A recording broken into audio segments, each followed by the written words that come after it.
പെരുന്നാളാവട്ടെ, ആഘോഷങ്ങൾക്ക് കൊഴുപ്പ് കൂട്ടാനായിട്ട് നല്ല മേളം ഉണ്ടെങ്കിൽ ഒരുപാട് പേര് മേളം ആസ്വദിക്കുന്നത് നമ്മൾ കാണാറുണ്ടല്ലേ. അങ്ങനെ മേള ആസ്വാദകർക്കൊക്കെ ഒരുപാട് പരിചിതമായിട്ടുള്ള ഹരം കൊള്ളിക്കുന്ന ഒരു പേരാണ് ഞാൻ ഇനി പറയാൻ പോകുന്നത്. അങ്ങനെ ഒരാളെയാണ് പരിചയപ്പെടുത്താനായിട്ട് പോകുന്നത്, കാൽവരി ജോസ്. കാൽവരി ജോസും പിള്ളേരും എന്ന് പറഞ്ഞു കഴിഞ്ഞാൽ മേള ഇഷ്ടപ്പെടുന്ന ആളുകൾക്ക് എല്ലാവർക്കും അറിയാം. നമ്മൾ യൂട്യൂബിൽ അല്ലെങ്കിൽ ഫേസ്ബുക്കിലൊക്കെ നോക്കിക്കഴിഞ്ഞാൽ ഒരുപാട് പേരാണ് ഫാൻസ് ഇങ്ങനെ ഒത്തുകൂടുന്നതായിട്ട് കാണാൻ പറ്റും.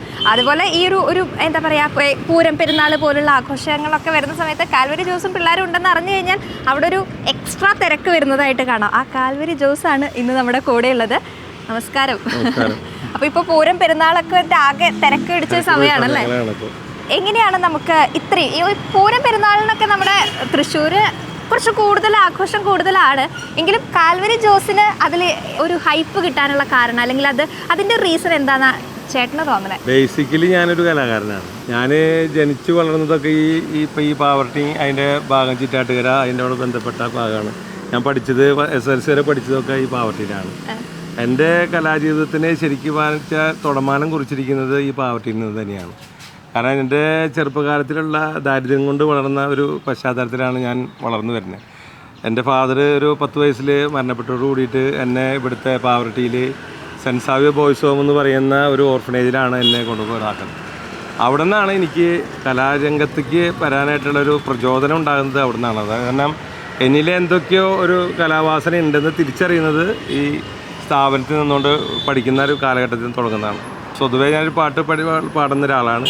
അപ്പോൾ പാട്ട് പഠിക്കാനും അതിനോടൊപ്പം ഹാർമോണിയം പഠിക്കാനും ഇവിടുത്തെ കൊയറിലൊക്കെ മെയിനായിട്ട് ഹാർമോണിയം വായിച്ച് അങ്ങനെയാണ് തുടങ്ങുന്നത്. പിന്നെ സ്കൂൾ തലത്തിലൊക്കെ ഒരുപാട് യൂത്ത് ഫെസ്റ്റിവലിലും അങ്ങനെ പരിപാടിയിലൊക്കെ പങ്കെടുത്ത് പല ജില്ലയിലും അങ്ങനെ സ്റ്റേറ്റിലും ലെവലിലൊക്കെ അങ്ങനെ പോകാനൊക്കെ ഇടവന്ന് അതാണ് ശരിക്കും എൻ്റെ തുടക്കം എന്ന് വേണമെങ്കിൽ പറയാം.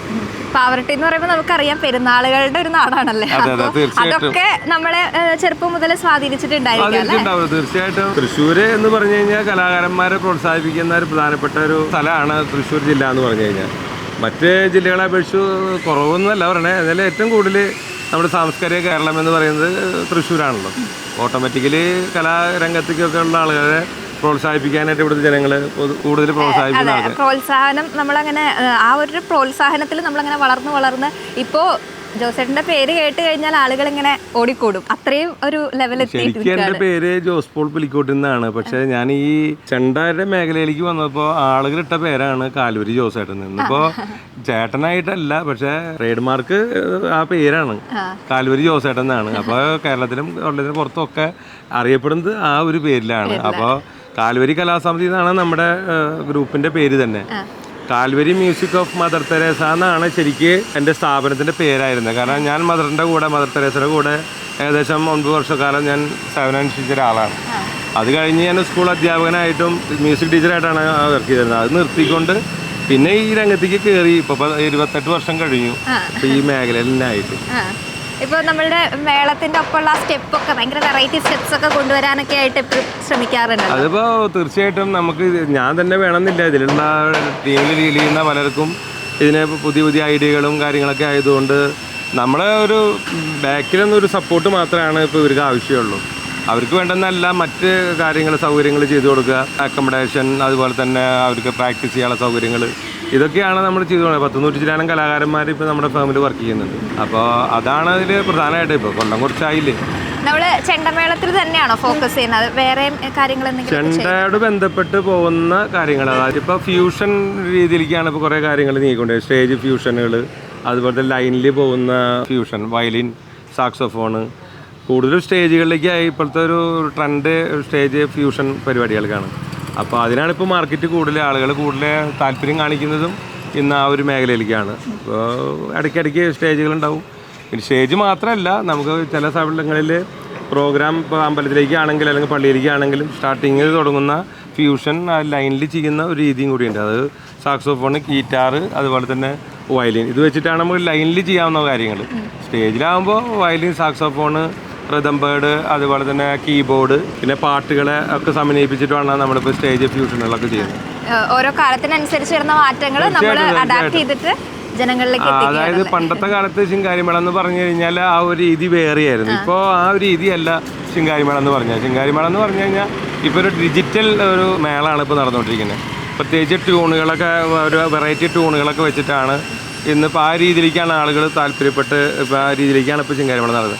പണ്ടത്തെ ചിങ്കാരിമേളം ഒന്നും ഇപ്പോൾ ആരും കൊട്ടുന്നില്ല. കൊട്ടുന്നുണ്ടെങ്കിൽ തന്നെ അത് ആ പറവൂര് ഭാഗങ്ങളിൽ നിന്നുള്ള ആളുകളാണ് ഇപ്പോൾ അങ്ങനെ ചെയ്യുന്നത്. ബാക്കി എല്ലാവരും ഈ പുതിയ ട്രെൻഡിലേക്ക് കടന്നു വന്നിരിക്കുക. പേര് ശിങ്കാരിമേള എന്നാണെങ്കിൽ പോലും പഴയതിൽ നിന്ന് ഒരുപാട് വ്യത്യാസങ്ങൾ. പണ്ടത്തെ കാലത്ത് എന്ന് പറഞ്ഞു കഴിഞ്ഞാൽ ബാക്കിൽ കൊട്ടുന്ന വളന്തലക്കാരൊക്കെ ഒരേ കൊട്ടുന്ന ആൾക്കാരാണ്. ഇന്ന് അങ്ങനെയല്ല. ഇന്ന് ബാക്കിൽ 10 ആളുണ്ടെങ്കിൽ 10ഉം വെറൈറ്റി കൊട്ടുകളാണ് ചെയ്യുന്നത്. അപ്പോൾ ഒരാൾ ഒരു മേളം കയ്യിൽ നിന്ന് പോയി കഴിഞ്ഞാൽ അത് മൊത്തത്തിൽ ബാധിക്കുന്ന രീതി. അങ്ങനെയാണ് ഇപ്പോഴത്തെ ഒരു ശിങ്കാരിമേളത്തിന്റെ രീതി. നമ്മൾ ഒരുപാട് പേരുണ്ട് നമ്മുടെ ടീമിൽ എന്ന് പറഞ്ഞു. ഈ പ്രാക്ടീസും കാര്യങ്ങളൊക്കെ നടക്കുന്നതൊക്കെ എങ്ങനെയാണ്? പ്രാക്ടീസ് ഒരു വലിയൊരു വിഷയമാണ്. കാരണം ശബ്ദം ഒരു വിഷയമായതുകൊണ്ട് പ്രാക്ടീസ് ചെയ്യുമ്പോൾ അയൽവാസികൾക്കും അതുപോലെ തന്നെ ഇത് പ്രാക്ടീസ് ചെയ്യുന്ന പരിസരങ്ങൾക്കൊക്കെ ആളുകൾക്ക് ശല്യമുണ്ട്. പക്ഷെ എന്നാലും നമ്മളെ ഈ കലാകാരന്മാരെ നിരുത്സാഹപ്പെടുത്താതിരിക്കാവുന്ന രീതിയിൽ കുറേ ആളുകൾ നമ്മളോട് സഹകരിക്കുന്നത് കൊണ്ടാണ് നമുക്ക് പ്രാക്ടീസ് ചെയ്യാൻ കഴിയുന്നത്. അല്ലെങ്കിൽ പ്രാക്ടീസ് ചെയ്യാൻ വേണ്ടി മാത്രമായിട്ട് നമ്മൾ പല കാട്ടുമുക്കുകളിലേക്കൊക്കെയാണ് ആദ്യകാലത്തൊക്കെ പോയിരുന്നത്. ഇപ്പോൾ നമ്മൾ നമ്മുടെ വീടിൻ്റെ പരിസരത്ത് തന്നെയാണ് നമ്മൾ ചെയ്തുകൊണ്ടിരിക്കുന്നത്. പിന്നെ ആദ്യകാലത്ത് എനിക്കൊരു ഓഡിറ്റോറിയം ഉണ്ടായിരുന്നു. അപ്പോൾ ആ ഓഡിറ്റോറിയത്തിൽ പോയിട്ട് പ്രാക്ടീസ് ചെയ്തിരുന്ന അവസരം. ഓഡിറ്റോറിയം കൊടുത്തതുകൊണ്ട് ഇപ്പോൾ പ്രാക്ടീസ് വീടിൻ്റെ പരിസരത്ത് തന്നെയാണ് നടത്തിക്കൊണ്ടിരിക്കുന്നത്. നമ്മുടെ ലൊക്കേഷൻ ശരിക്കും എവിടെയാണ്? ഇപ്പോൾ ലൊക്കേറ്റ് ചെയ്തിരിക്കുന്നത് എവിടെയാണ്? മുണ്ടൂർ കൈപ്പറമ്പ് പഞ്ചായത്തിൽ പുറ്റേക്കര എന്നൊരു സ്ഥലത്താണ്. അപ്പോൾ ഞാൻ എൻ്റെ വീടും എൻ്റെ തൃശ്ശൂരുള്ള 2 ടീമും താമസിക്കുന്നത് എൻ്റെ വീടിനോട് ചേർന്നാണ്.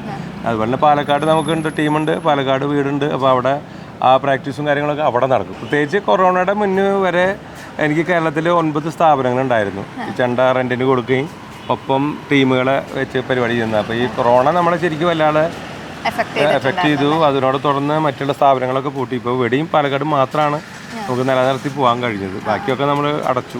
നമ്മള് ഈ പൂരം പെരുന്നാൾ പോലുള്ള സീസണൽ മാത്രമല്ല, ഇതിന് നമുക്ക് 12 മാസവും നമുക്ക് പ്രോഗ്രാമുകളുണ്ട്. ഈവൻ നമ്മൾ നോർത്ത് ഇന്ത്യയിൽ പോലെ പോകുന്നുണ്ട്. ഒറീസ, അതേപോലെ തന്നെ ഗുജറാത്ത്, മഹാരാഷ്ട്ര, തെലങ്കാന, എല്ലാ സ്ഥലങ്ങളിലേക്കും സ്റ്റേറ്റുകളിലേക്കും നമുക്ക് പരിപാടികൾക്ക് പോകുന്നുണ്ട്. പ്രത്യേകിച്ച് തമിഴ്നാടൊക്കെ എന്ന് പറഞ്ഞു കഴിഞ്ഞാൽ ഇപ്പോൾ കല്യാണങ്ങൾക്ക് പോലും വലിയ ഒരു സാധ്യതയാണ് ശിങ്കാരിമേളത്തിന്. ഇവിടുത്തെ പോലെ ഫുൾ ടീമിന്റെ പരിപാടി ഉണ്ടാവില്ല എന്ന് മാത്രം, ഹാഫ് ടീമിന്റെ ഒക്കെ പരിപാടികളാണ്. എന്നാലും ഓഫ് സീസണിലൊക്കെ അത്യാവശ്യം പരിപാടികൾ പുറത്ത് നടക്കുന്നുണ്ട്. നമ്മളവിടെ ട്രെൻഡ് തൃശ്ശൂരിന്റെ പരിപാടി ഏകദേശം ഒതുങ്ങുമ്പോൾ പാലക്കാട്, മലപ്പുറം ഭാഗത്തേക്ക് നീങ്ങി അവിടെ നിന്ന് കഴിഞ്ഞ് കഴിഞ്ഞാൽ ജൂൺ ജൂലൈ മാസങ്ങളിലേക്കൊക്കെ നമ്മൾ തമിഴ്നാട് എതിരിച്ചൊക്കെ പോകും. അങ്ങനെയാണ് ഇപ്പോൾ നമ്മൾ ചെയ്തുകൊണ്ടിരിക്കുന്നത്. ഇങ്ങനെ പരിപാടിയൊക്കെ നടക്കുന്ന സമയത്ത് ഒരുപാട് പേര് ഭയങ്കര ആരാധനയോട് കൂടെ എത്താറുണ്ടോ? തീർച്ചയായിട്ടും. നമ്മളൊക്കെ ഒരുപാട് എനിക്ക് വയസ്സ് 59 ഇപ്പോൾ വരുന്നത്. പക്ഷേ എനിക്ക് ഒരുപാട് ഫാൻസുകാരുണ്ട്. അതേപോലെ തന്നെ ടീമിലെ പല ആൾക്കാർക്കും ഫാൻസുകാർ ഇഷ്ടം പോലെ ഉണ്ട്. പ്രോഗ്രാം തുടങ്ങി കഴിഞ്ഞാൽ ഇഷ്ടംപോലെ ആൾക്കാർ പ്രോഗ്രാം കാണാനും അതുപോലെ തന്നെ എല്ലാവരും എത്തും. അതാണ്ട് തുടക്കത്തിൽ എത്തിയില്ലെങ്കിലും അവസാനമാകുമ്പോഴത്തേനും എല്ലാവരും ഒരുവിധം എത്തും, അറിഞ്ഞ് വരും. ഇന്ന സ്ഥലത്ത് പ്രോഗ്രാം ഉണ്ടെന്ന് പറഞ്ഞാൽ അതിനോട് ബന്ധപ്പെട്ട ആൾക്കാർ, താല്പര്യമുള്ള ആൾക്കാരൊക്കെ അതിൽ വന്ന് കാണാൻ വരും, പ്രോത്സാഹിപ്പിക്കുകയും ചെയ്യും. ജോസേട്ടന് എന്താ നമ്മുടെ ടീമിന്റെ ഒരു പ്രത്യേകത? ഇത്രയും ആളുകൾ നമ്മളെ ഇത്രയും ഇഷ്ടപ്പെടാനുള്ള ഒരു കാരണം എന്താണെന്ന് തോന്നുന്നു? ഒന്ന്, നമ്മുടെ ടീമിലെ മെമ്പർമാർ മുഴുവൻ നമ്മളെ കാണുന്നത് അവരുടെ ഒരു അച്ഛൻ അതല്ലെങ്കിൽ അവരൊരു സഹോദരൻ എന്നുള്ള രീതിയിലാണ് അവർ കാണുന്നത്. ഫാമിലി പോലെയാണ്. അതേപോലെ തന്നെ നമ്മളും അവരെ ട്രീറ്റ് ചെയ്യുന്നത് ആ രീതിയിലാണ്. നമ്മൾ ഒരു മുതലാളി, അവരൊക്കെ തൊഴിലാളി എന്നുള്ളൊരു കാഴ്ചപ്പാട് നമുക്കില്ല. അതുകൊണ്ടാണ് നമുക്ക് ടീമിലുള്ള പിള്ളേരൊക്കെ നമ്മളോടൊപ്പം നിൽക്കാനും, ഞാൻ പ്രായത്തിലായിട്ടും ഇപ്പോഴും ലൈവായിട്ട് നമ്മുടെ പരിപാടി നടക്കാനായിട്ട് കാരണം ഇപ്പോഴും നമ്മുടെ കൂടെ നിൽക്കുന്നതും ഈ ഒരു രീതിയോടാണ്. അവർക്കൊരു ഫാമിലി അറ്റാച്ച്മെൻറ്റ് തോന്നുന്നതാണ്. അതുപോലെ തന്നെ അവരുടെ ഫാമിലിയായിട്ടും നമുക്ക് നല്ല അടുപ്പാണ്. കാരണം അവരിൽ വരുന്ന പല പ്രശ്നങ്ങളിലേക്കും നമ്മളെ ഒരുപാട് ഹെൽപ്പ് ചെയ്യുന്ന ഒരാൾ എന്നുള്ള നിലപാടിൽ പിള്ളേർ നമ്മുടെ കൂടെ എപ്പോഴും നിൽക്കുന്നു. ആ ഒരു ടീം വർക്ക് തന്നെയാണ് ഈ സക്സസിന്റെ പിന്നിൽ. തീർച്ചയായിട്ടും അത് തന്നെയാണ് രഹസ്യം. ഇപ്പൊ ജോസേട്ടൻ ചെറുപ്പത്തിൽ പാട്ടൊക്കെ പാടിയിട്ടാ തുടങ്ങിയെന്ന് പറഞ്ഞു അല്ലേ? പാട്ട് പിന്നെ കൊട്ടും ഒക്കെ ആ സമയത്ത് അങ്ങനെ പതുക്കെ പതുക്കെ തുടങ്ങിയിട്ടുണ്ടായിരുന്നു. ഞാൻ പറഞ്ഞിരുന്നല്ലോ, ഞാൻ ശരിക്കും പറഞ്ഞു കഴിഞ്ഞാൽ ഞാനൊരു ഹാർമോണിസ്റ്റും ഒരു പാട്ടുകാരനാണ്. പിന്നെ മോണാക്ട് അതുപോലെ തന്നെ കഥാപ്രസംഗം ആ രംഗത്തൊക്കെയായിരുന്നു നമ്മൾ കൂടുതൽ ശോഭിച്ചിരുന്നത്. പിന്നെ ഇപ്പം ഈ ചെണ്ടയുടെ മേഖലയിലേക്ക് വന്നപ്പോൾ പിന്നെ ഞാൻ അത്തരം മേഖലകളൊക്കെ വിട്ട് ഇപ്പം ഈ രീതിയിലേക്ക് മാത്രമായി. പിന്നെ സ്റ്റേജ് പരിപാടിക്കൊക്കെ ഞാൻ പാട്ട് പാടാറുണ്ട്. നമ്മുടെ സ്വന്തം കവിതകളൊക്കെ ഉണ്ട്, അതൊക്കെ പാടി അവരെ നമ്മൾ പറഞ്ഞില്ലെങ്കിലും അവർ ഓഡിയൻസ് പറയും, ജോസേട്ടാ ഒരു പാട്ട് പാടാൻ പറയും. പാടുന്നതുകൊണ്ട് കുഴപ്പമൊന്നുമില്ല. ഞാൻ സാധാരണഗതിയിൽ നമ്മൾ ഇപ്പോൾ ഒരുവിധ സ്റ്റേജുകളിലൊക്കെ നമ്മളൊരു ഫേവറേറ്റ് ഒരു പാട്ടുണ്ട്. അത് നമ്മൾ എല്ലാ സ്റ്റേജിലും കഴിയാവുന്ന സ്റ്റേജുകളിലൊക്കെ അത് പാടാനായിട്ട് ഓഡിയൻസ് തന്നെ പറയാറുണ്ട്. അത് നമുക്ക് 4 പേര് പാടുന്നതുകൊണ്ട് കുഴപ്പമില്ല. കണ്ണൻ ചിരട്ട കഞ്ഞി വെക്കണ ചെമ്പ് കറുക തണ്ട് കറിയുണ്ടാക്കണ തണ്ട് പൂഴിമണൽ കൊണ്ട് വേറൊരു പായസം ചെറുപ്പത്തിലെ നമ്മൾ വെച്ച് കളിച്ചില്ലേ അത് മറക്കല്ലേ കണ്ണൻ ചിരട്ട കഞ്ഞി വെക്കണ ചെമ്പ് കറുക തണ്ട് കറിയുണ്ടാക്കണ തണ്ട് പൂഴിമണൽ കൊണ്ട് വേറൊരു പായസം ചെറുപ്പത്തിലെ നമ്മൾ വെച്ച് കളിച്ചില്ലേ അത് മറക്കല്ലേ മകരമാസം വന്നു മകര കൊയ്ത്തു കൊയ്യാൻ മാലോകരെല്ലാം വരി വരിയായി നീങ്ങവേ കന്നിവയൽ വരമ്പിന്മേൽ കൊച്ചു കൊച്ചു കറ്റകൾ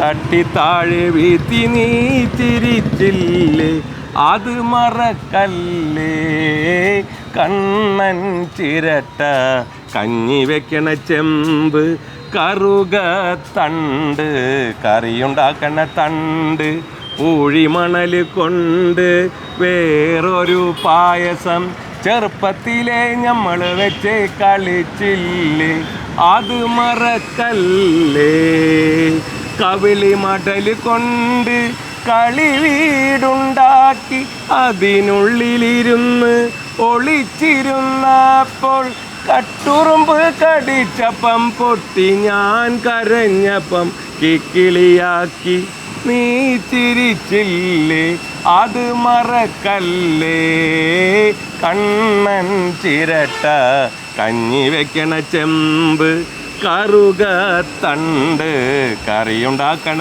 തണ്ട് പൂഴിമണൽ കൊണ്ട് വേറൊരു പായസം ചെറുപ്പത്തിലെ നമ്മൾ വെച്ച് കളിച്ചില്ലേ അത് മറക്കല്ലേ അത് മറക്കല്ലേ അത് മറക്കല്ലേ. നല്ല അടിപൊളി കാൽവരി ജോസേട്ടന്റെ സ്പെഷ്യൽ പാട്ടാണല്ലേ, നമ്മുടെ ഫാൻസ് ഒക്കെ ആവശ്യപ്പെടുന്ന പാട്ട്, നൊസ്റ്റാൾജിക് പാട്ടായിട്ട്, അതായത് നമ്മുടെ ചെറുപ്പകാലത്തിലേക്ക് നമ്മളെ കൊണ്ടെത്തിക്കുന്ന ഒരു പാട്ട്. ഇപ്പോഴത്തെ ഒരു ജനറേഷന് ഇത് പെട്ടെന്ന് പറഞ്ഞാൽ ഉൾക്കൊള്ളാൻ ബുദ്ധിമുട്ടാണ്. നമ്മുടെയൊക്കെ ഒരു കാലഘട്ടത്തിൽ പഴയ കാലത്തേക്ക് കൊണ്ടുപോകുന്ന ഒരു പാട്ടാണ്. ഇത് എഴുതിയത് ഞാനാണ്. അപ്പൊ ഇതുപോലെ നമ്മളെ കുറെ പാട്ടുകളൊക്കെ ഇതുപോലെ ജമ്പിങ്ങുള്ള പാട്ടുകളല്ല, അതായത് വളരെ സ്ലോ മോഷനിൽ വളരെ ദുഃഖകരമായിട്ട് പാടുന്ന പാട്ടുകളാണ്.